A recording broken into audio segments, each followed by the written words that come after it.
Et oui, Dyson ne fait pas uniquement des aspirateurs, ils font aussi des casques audio haut de gamme comme celui-là, le One Track.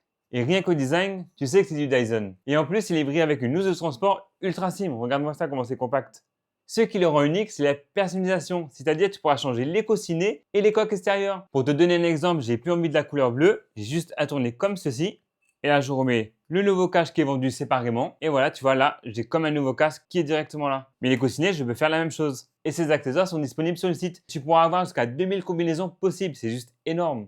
Et niveau batterie, il tient jusqu'à 55 heures avec réduction de bruit. C'est juste incroyable. Et ça, c'est parce que la batterie est répartie sur 3 endroits au niveau du arceau. Et même s'il pèse 451 grammes, une fois que tu l'as posé sur la tête, tu le sens absolument pas comme c'est super bien réparti, tu vois. Et parlons-en de la réduction de bruit. Tu peux aller jusqu'à moins 45 décibels. En gros, pour faire simple, une fois que tu l'as mis, tu n'entends ni les gens parler, ni le bruit d'avion. Bref, tu es dans ta bulle, quoi. Et le petit truc sympa, c'est quand tu ouvres l'application Dyson, tu vas avoir en direct la correction pour avoir la réduction de bruit optimale. Et du côté écoute, ben, c'est équivalent à tous les casques haut de gamme. Bon, je suis pas spécialisé dedans, donc je pourrais pas te dire plus que ça. Et voici les 3 points négatifs, ce qui ne rend le casque pas parfait.